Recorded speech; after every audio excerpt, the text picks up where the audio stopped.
On your Monday episode of Locked On Raptors, it's getting tanktastic up in here.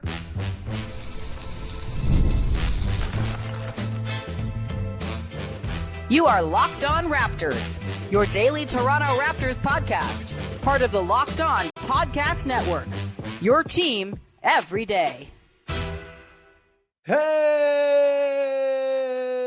what's going on? And welcome to another episode of Locked On Raptors, part of the Locked On Podcast Network, your team every day. It is Monday, March the 3rd, and I'm your host, Sean Woodley. I've been covering the Toronto Raptors now for 11 seasons on various platforms. You can find all my work over on Blue Sky. You can also find the show on Instagram, and you can join us in the Locked On Raptors Discord server.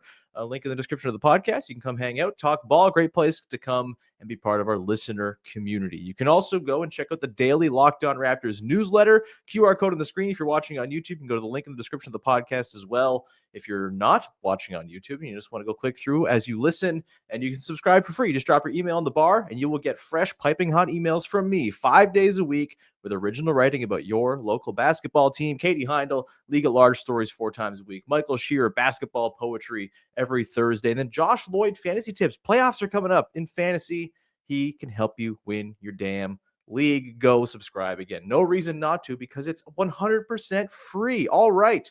On today's show, we're getting into a really bizarre weekend of Toronto Raptors basketball. We will talk a little about the game against the Orlando Magic on Sunday that the Raptors almost squandered. We will also talk about the game that the Raptors did squander on Friday against the Chicago Bulls. I want to spend some time on Immanuel Quickley, who had himself one of his better stretches as a Raptor in that Magic game on Sunday as well.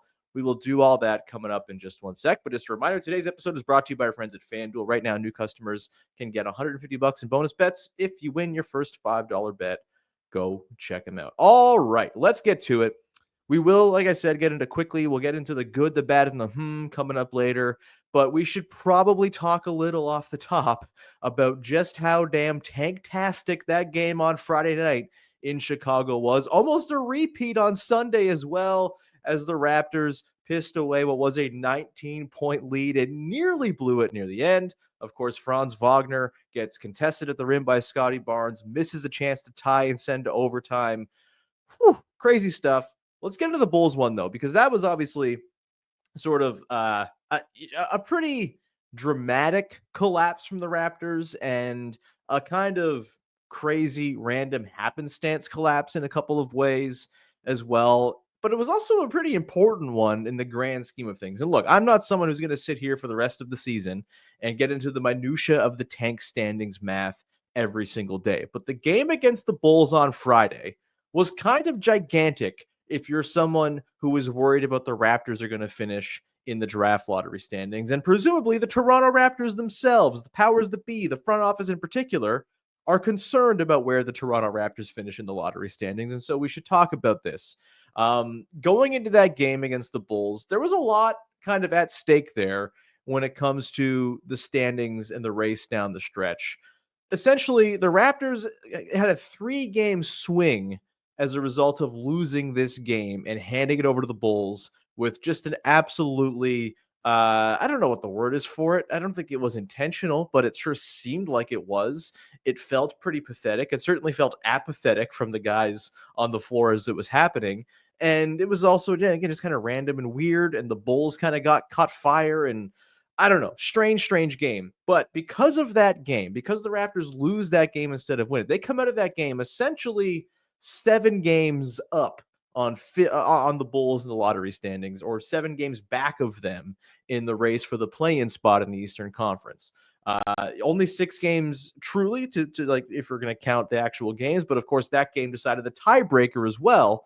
And with the Bulls winning, the Raptors essentially 7 games back. Because instead, if they were to win that game, they would have been 4 games back and would have kind of made this sort of half-assed push to the play-in that they clearly didn't want more of a storyline for the rest of the season. And they lost the game. They, what was it, like a 15, 16-point lead in the fourth quarter. Jakob Poeltl sits for the last 8 minutes or so on his minutes restriction, plays just 22 minutes in the game.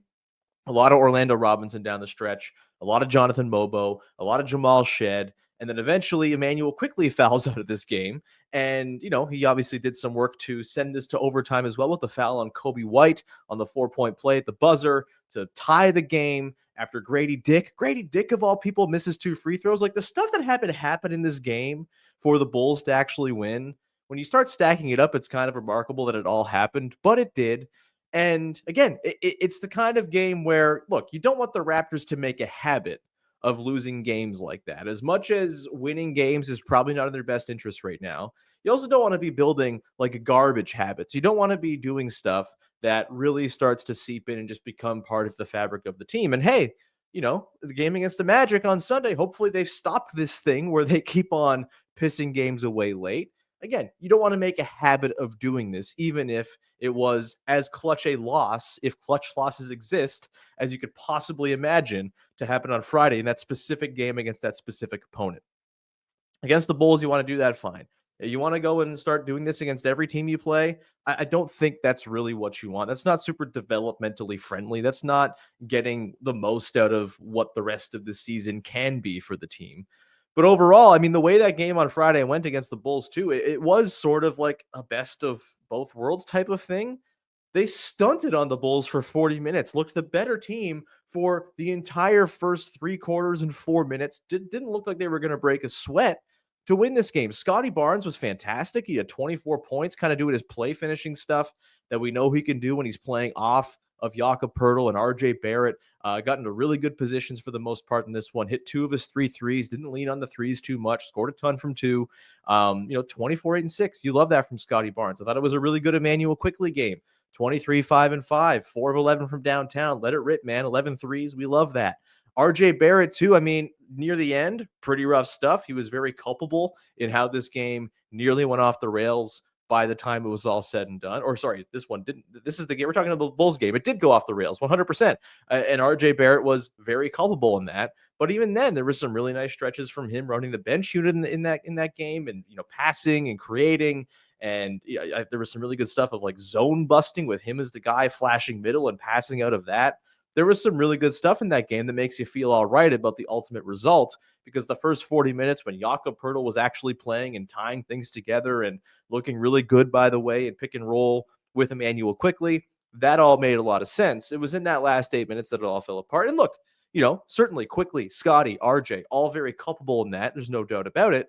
But they were also playing with a lot of Orlando Robinson and a lot of Jonathan Mobo and a Bulls team that was on fire. Again, the stuff that had to happen in the last couple minutes of this game for the Bulls to even win, pretty remarkable. Probably doesn't happen again if you play the game 50 times, but it happened in this one. And as a result, the Raptors get one of the funniest losses you could ever possibly imagine. And again, puts them in a position where I think that loss, like the beauty of that loss to the Bulls on Friday, as ugly as it was to see it go down the way it did, the Quickley foul, the Grady missed free throws, the defense kind of falling apart, the offense kind of losing its juice, getting absolutely railroaded in overtime when the Bulls just totally ran away with it. As much as all that wasn't like pleasant to watch in the moment, I do think that loss gives you some license as a fan, gives the Raptors some license as a franchise to like be all right with the wins that are inevitably going to come up here on the schedule as we go forward here. In particular, a game like the one against Orlando, right? Where, Orlando ostensibly the better team, though we'll get into that. I'm not sure that's going to be the case for very long. They're not very fun to watch. And yeah, Jalen Suggs is out, but man, oh man, they are kind of a nightmare. But either way, like against a better team, you beat them. Like I can't take that much issue with that game because of the work the Raptors did to lose that game on Friday against the Bulls and really take a lot of stress and burden off of counting every single loss like it matters, to the utmost degree, right? They can't go and win every game down the stretch and hang on to the lottery standing. They can't go 15-5 down the stretch. They can't afford like an 8-9 game winning streak as they play all the worst teams in basketball in succession. And I don't think they're going to have something like that. But the loss to the Bulls makes the play-in pretty much like out of the question at this point, considering it's a 7-game, or as of that night, a 7-game hill to climb for the Raptors. We'll see. Like, again, maybe they get on a crazy heater and it gets interesting again. But that Bulls, where the Bulls sit at 10th in the Eastern Conference, 8th in lottery standings, always kind of felt like the floor of where the Raptors might fall. And with that loss on Friday, it kind of feels like seventh in the lottery standings is the floor of where they're fall at this point, which is great. That's fine. You're happy with that. And again, it gives you license to enjoy some of the good stuff that goes into the wins that are sure to come ahead. And including, what happened in this game against the Orlando Magic, which for the most part was a very ugly, nasty, no good basketball game. But there was one stretch from one player that was absolutely worth celebrating. And we're going to talk about Immanuel Quickley going scorched earth in the third and fourth quarters coming up here in just 1 second. Today's episode is brought to you by our friends over at FanDuel. When the game tips off, the NBA action is just getting started, and there's no better place to get in on that action than FanDuel, America's #1 sportsbook. With FanDuel, you can place live bets throughout the game. So even if you miss the opening tip-off and want to bet on the fourth quarter comeback, you can stay in the action. Hey, right now with the Raptors, betting on the other team making a fourth quarter comeback, seemingly a pretty good bet right now. You could go make some money doing that. At least you could have on a Friday against the Bulls, and I'm sure this will not be the last we see of Orlando Robinson heavy lineups losing games late in the action. If you're looking for a bigger payout, you can even combine your live bets into a same game parlay. Go check it out. Of course, it's not just the NBA. You got baseball, hockey, the NBA, MLB season's coming up. Maybe you got a hunch on who's going to win the World Series. You can throw some money down. It's probably going to be the stupid Dodgers. I hate my life. But you can go do that over at FanDuel. Right now, new customers get $150 in bonus bets if your first $5 bet wins. Just visit FanDuel.com to join today. That's FanDuel.com for your shot at $150 in bonus bets. Make every moment more with FanDuel, the official sports betting partner of the NBA. Back at it here, recording your Monday episode here late on a Sunday night. You may notice, apologies to the video crew, my office is a disaster. We're having electrical work done tomorrow. It's why I'm recording at night. And sorry for the ugly floor and holes in the floor behind me. But we move on. If you're listening, you don't care about this at all. Let's talk about Immanuel Quickley, who was the reason the Raptors had the cushion they had that they almost squandered in the game on Sunday against the Orlando Magic. And look, this was not a good start for Immanuel Quickley in this one. I actually had for this podcast and the good, the bad, and the coming up later, my bad was going to be all about Scotty Barnes and Immanuel Quickley kind of laying a stinker against the Orlando Magic. And look, everyone was laying a stinker. The Magic, the Raptors, Tony Brothers. This was not a good basketball game for the first 2.5 quarters, 2 2/3 quarters. It was ugly. It was foul prone. It was just like a very stop and start, stodgy basketball game. And of course, the Orlando Magic were playing offense within this basketball game, which makes it even more unwatchable because, my God, that team cannot play offense. It's a marvel they were able to put up as many points as they did in the fourth quarter of this game, considering what their offense tends to look like. But Immanuel Quickley, he ended up being the bright spot for the Raptors in this game. 24 points for him, 2 boards, 4 assists, 8 of 19 overall, 2 of 7. It's not the most efficient shooting night. Did go to 6 of 6 at the line, which has really saved his efficiency here. He's getting to the line a lot. He's hitting them, obviously. He's a very good free throw shooter. And in this game, he just kind of decided, this is my game now. Late in the third quarter, Scotty Barnes goes out. This was, I think it was around, it was like 71-71. Scotty Barnes is on the sidelines. I'm writing in my little notes, man, bad game for Scotty and Quickley. Scotty with the foul trouble. Quickley can't get anything to go. He starts this game 2 of 10. Missed some absolute bunnies early on. He got this transition look just in front of the rim. I mean, this Alvin Williams and Vince Carter talked about this on the broadcast. It is like the most difficult shot in basketball where you feel like you have all the time in the world, but you also are worried about a defender coming and you're just trying to get a little floater up. You're 2 feet away and you just get the weight wrong. It's happened to all of us, whether it be a pickup or in the NBA. Immanuel Quickley is just like us. He had another floater on a nice cut off of some nice off-ball movement that he totally duffed as well. Not a good game touch-wise for Quickley early on. But then in that late stretch of the third quarter into the fourth, he just goes on a run of affecting every single Raptors possession to push this one well in front for the Raptors. And it was just a very nice diverse array of stuff too. He gets a couple free throws and hits a 3 in the corner in transition, starts to heat up a little bit. The Raptors go up 73-71 with that 3. Then he drives to get an and one, and then he resets on the drive, gets into another pick and roll with Orlando Robinson, gets downhill, beautiful dish in traffic to Jonathan Mobo for a reverse finish. Cooking. Then coast to coast to end the quarter, goes like 94 feet in like 3.5 seconds, something crazy like that. Gets the and one out of it too. And then he comes out in the fourth quarter and he's right back to where he started. He drives, he has a floater that he misses, but gets his own rebound, puts it back up. That was his only miss during the stretch where he goes 6 of 7 over the course of what was it, like 6-7 minutes of him really cooking. He comes in, after that, he gets double teamed, hits Jakob Poeltl with a beautiful pass over the double for an and one of his own. He takes a Yog screen, punishes Wendell Carter Jr., who's very bad, by the way, on a switch, banks in a floater, and then he cooks Carter again, off balance, fading away, off glass floater once again. Incredible run. Again, just affecting every single possession, just knifing into the defense, paint touches whenever he wants.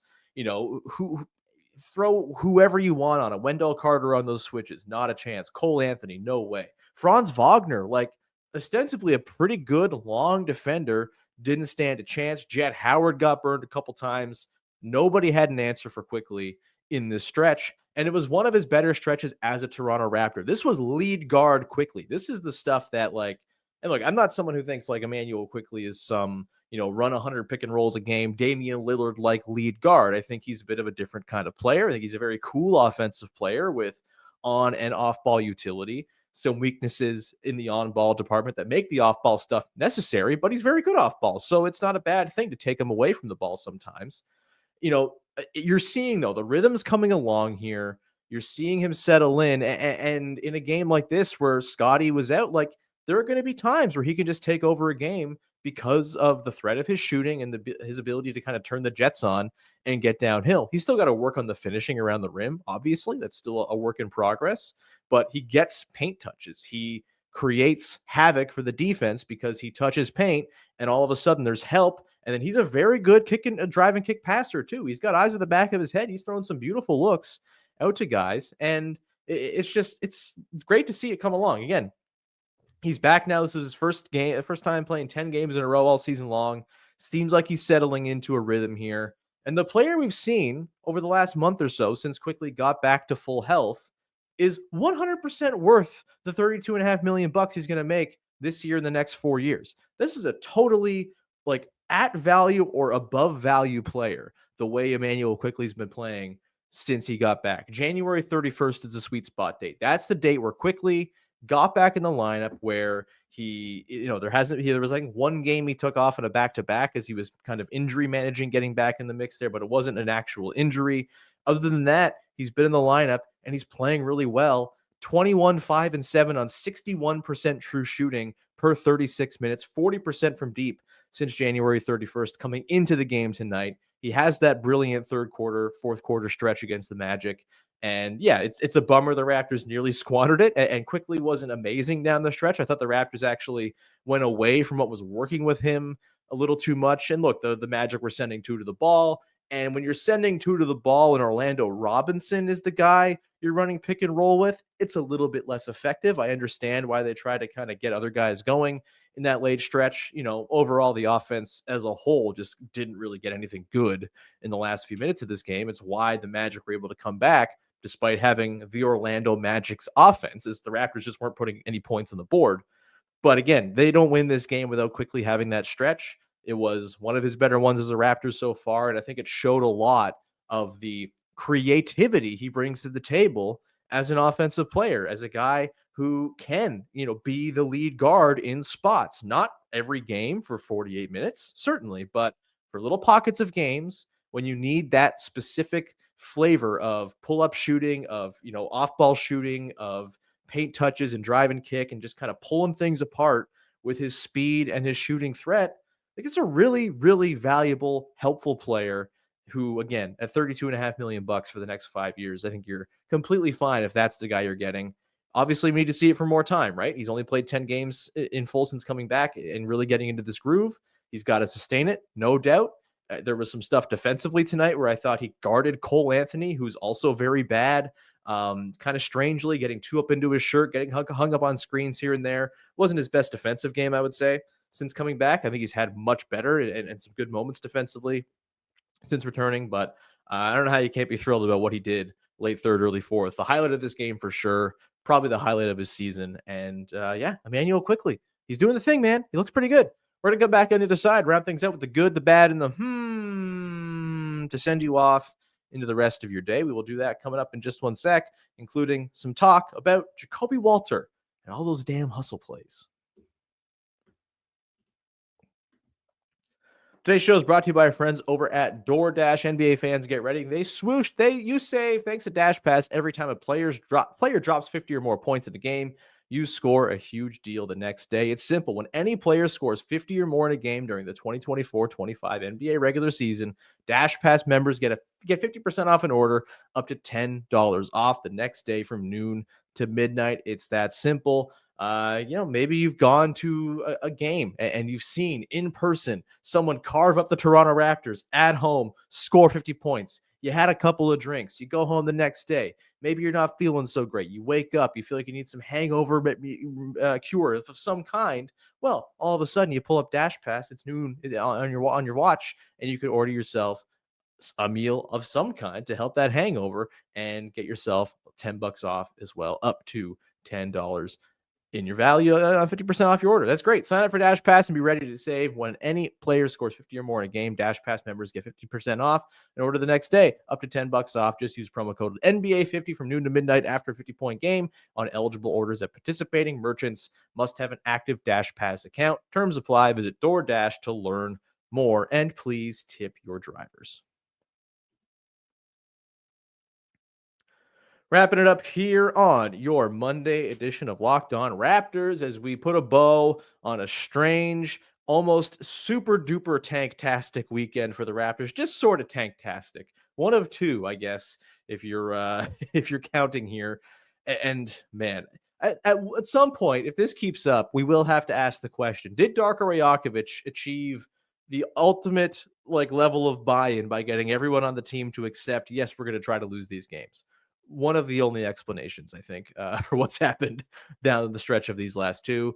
I don't actually think that's happened. I don't think Darko wants to lose. I don't think the players want to lose. But, it's got to be at the back of everybody's minds a little bit, too. It's kind of a strange thing hanging over this back part of the season where everyone knows the schedule's crazy easy. Everyone knows what's at stake with the lottery. No one's dumb. Everyone sees the internet. Everyone has Tankathon access. They're not stupid. They know what's going on. I wonder if it seeps in at all to the thinking here, or if they just played some bad basketball without Jakob Poeltl down the stretch. We'll talk about Yak here in a second as we get to the good, the bad, and the a thing I liked, thing I didn't like, and I think this got me a little bit intrigued about the latest Toronto Raptors basketball game, or in this case, basketball games, the two games the Raptors played over the weekend against Chicago and Orlando. The good for me, Jakob Poeltl hustle plays, man. That dude is just everywhere. A nose for the ball, 3 offensive rebounds in the game against the Bulls on Friday. I believe they all came on the same possession, or at least 2 of them did. He's just mixing it up, man. In this game against the Magic, a couple, other really good, nose for the ball type plays. He gets on the deck. He's flying around out there. I am again, the offense has got to come along a little bit. 3-point shots wax and wane throughout the year, but there's a lot to like with Jakob Poeltl, and the stuff he does just to affect winning, kind of on the margins, being a little things king, all that stuff is going to still be there, one would assume, as the offense refines.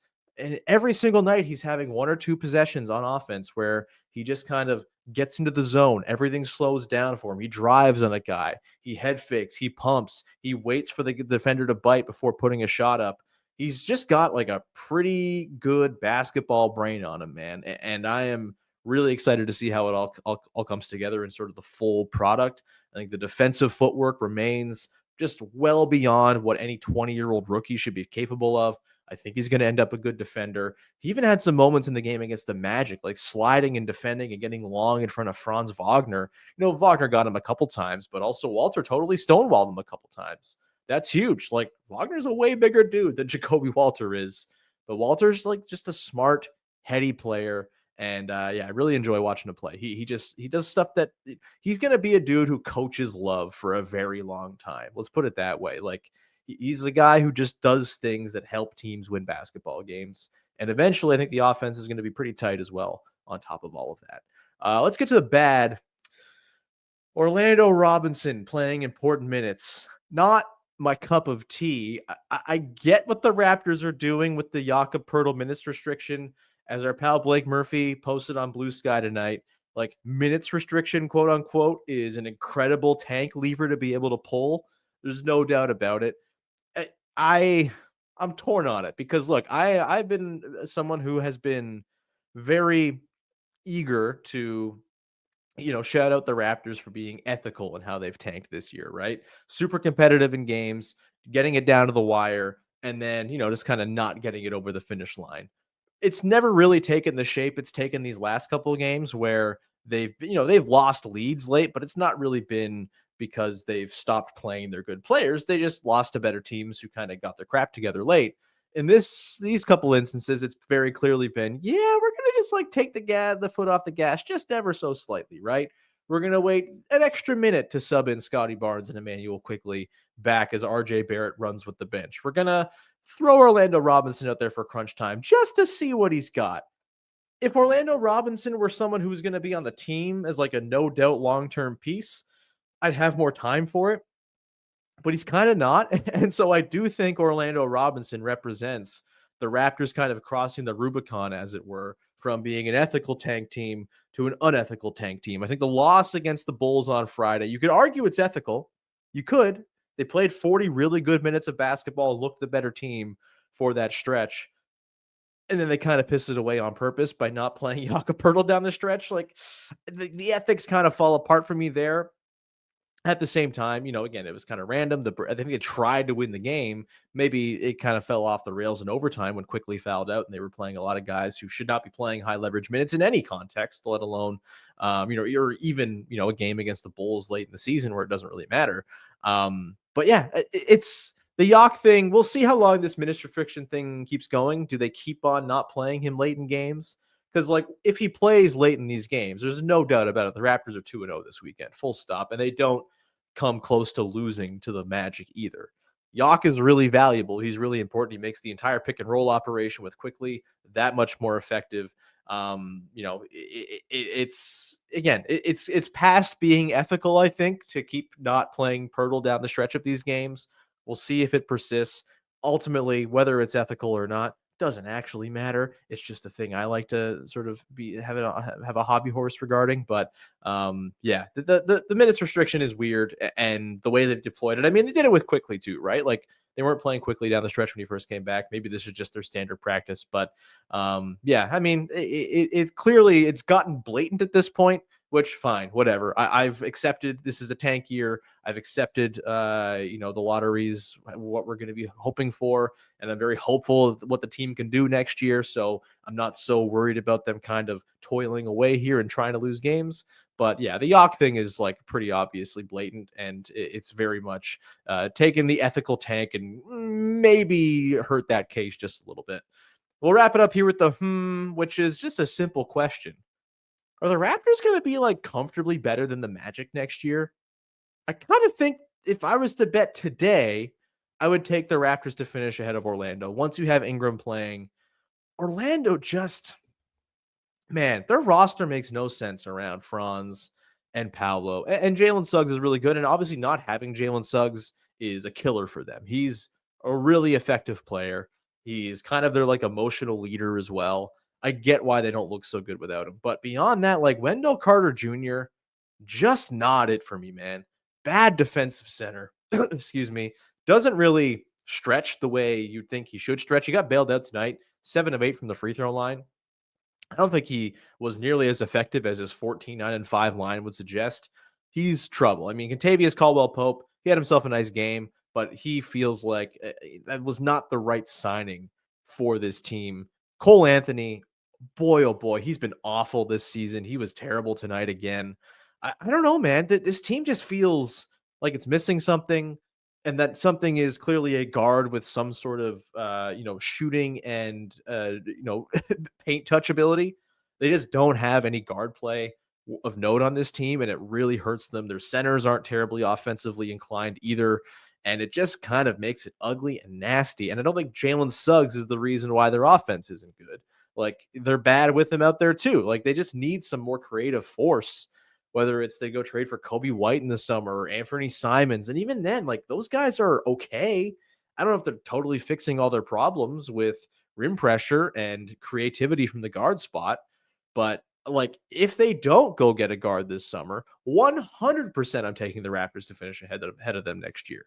Like the Raptors are deeper, they make more sense as a team, they have more shooting, they have more balance. Like, yeah, this is why it's all right to be bullish about the Raptors going into next season. Look at the Eastern Conference, man. Look at 7 through 10 in the East right now. It is no great shakes. And I mean, the Heat are kind of a drag right now. They don't look very good. The Hawks are the Hawks. I mean, they never are going to scare me, I think, ever. The Bulls are the Bulls. The Magic like need so badly to change this roster up and just get away from, okay, we get it, Jeff Weltman. You like long guys who can't shoot. Like, go get some shooting. This is like the Raptors a couple of years ago. Our pal Ben in the Locked On Raptors Discord noted tonight, like they're so 2022 Raptors coded. It's unbelievable. We know what happened to the 2022 Raptors. What happened after that? Not good stuff. Get a guard, please, or don't. I actually would prefer they don't, because that means it's easier for the Raptors to climb the Eastern Conference. But yeah, right now, I think the Raptors are trending in a way better direction than the Magic are in terms of just like their roster build and how things work. And Paolo and Franz, they're very good. Like, if you have issues with Scotty Barnes as a lead creator, you should have those exact same issues about Paolo Banchero. I'm sorry. It's just kind of the way it is. So yeah, Raptors ahead of Magic. That's my for next year, and I feel pretty good about that being a that pays off into something actually tangible. We're gonna leave it there. Thank you so much for hanging out. We'll talk to you again on Tuesday, as we I think are likely to welcome back our pal Big V from his vacation. We'll talk to him. Of course, the Raptors play again in Orlando on Tuesday. We'll talk about that Wednesday. We'll probably get Katie Heindel back on the show this week. All kinds of fun stuff. We'll keep on with our draft talk as well, as we're trying to just sprinkle in a little draft stuff as the season goes along, because why the hell not? It's what we're all thinking about, isn't it? Either way, thank you so much for rocking with the show. We'll talk to you again on Tuesday with another episode of Locked On Raptors. Follow, subscribe, rate, review, do all that stuff. I forgot to say, the newsletter, QR code on the screen, Discord, etc., etc. And now we can say goodbye. Have a good one. See ya. Bye. Ooh, baby, put me on the Magic.